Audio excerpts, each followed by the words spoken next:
অতএব আমি এইমাত্র বলছি, রাসূলুল্লাহ সাল্লাল্লাহু আলাইহি সাল্লামের একজন মহিলা সাহাবী হযরত আয়েশা রাদিয়াল্লাহু তাআলা আনহার বড় বোন হযরত আসমা রাদিয়াল্লাহু তাআলা আনহা, ওনার ছেলে ছিলেন আব্দুল্লাহ ইবনে জুবায়ের রাদিয়াল্লাহু তাআলা, বিখ্যাত সাহাবী। সর্বশেষ উনি যখন হাজ্জাজ ইবনে ইউসুফের বিরুদ্ধে যুদ্ধ করার জন্য বের হয়েছিলেন, শেষবারের মতো দুশমনের মোকাবেলায় যুদ্ধে যাওয়ার সময় ওনার আম্মা আসমা হযরত আবু বকর সিদ্দিক রাদিয়াল্লাহু তাআলা আনহুর মেয়ে, উনি তখন 90 ঊর্ধ্ব বয়স, উনি চোখে দেখতেন না, অন্ধ হয়ে গেছিলেন। এই মহিলা আসমা আবু বকর রাদিয়াল্লাহু তাআলা কন্যা, মানে আয়েশা রাদিয়াল্লাহু তাআলা। তো আব্দুল্লাহ ইবনে জুবায়ের ওনার ছেলে, উনি যুদ্ধে যাবে, শেষবারের মতো মার কাছে আসছে বিদায় নিতে।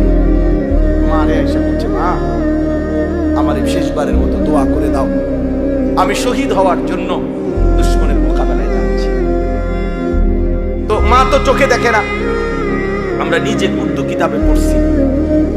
উনি কাছে আসছে, মা ওনারে কাছে আসতে কইছে, কাছে আসছে আর হযরতে আসমা চোখে দেখেন, আমি হাত বাড়াইছি ছেলের গায়ে দোয়া করার জন্য, হাত লাগাইয়েই হাত সরাই সাথে সাথে হযরত আব্দুল্লাহ ইবনে জুবায়ের অবাক হয়ে গেছে যে আমার মা আমার গায়ের থেকে হাত সরাই ফেললো কেন।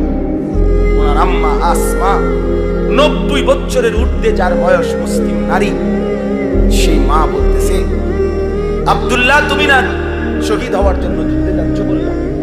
বলছে, হ মা, শহীদ হওয়ার জন্যই তো যাচ্ছি। হযরত আসমা বলছে, তাহলে সন্তান আমার লোহার বর্ম গায়ে দিলা কেন? লোহার পোশাক গায়ে দিলা কেন? যদি বলো শহীদ হবা, তাহলে গায়ে লোহার পোশাক পরলা কেন? তুমি না বলে শহীদ হবা, খোলো এই পোশাক, আল্লাহর জন্য জান দিয়ে দাও। তো পোশাক খুলে ফেলছে উনি। এরপরে খালি জামায়, শুধু স্বাভাবিক জামা নিয়ে যুদ্ধ করে হযরত আব্দুল্লাহ ইবনে জুবায়ের শাহাদাত বরণ করেছে।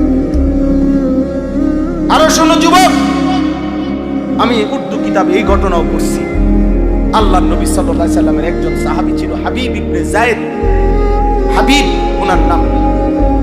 নবী সাল্লাল্লাহু আলাইহি সাল্লামের এই সাহাবীকে একজন মিথ্যা নবী দাবিদার, সর্বপ্রথম যে নিজেকে মিথ্যুক নবী দাবি করছিল, নবী সাল্লাল্লাহু আলাইহি সাল্লামের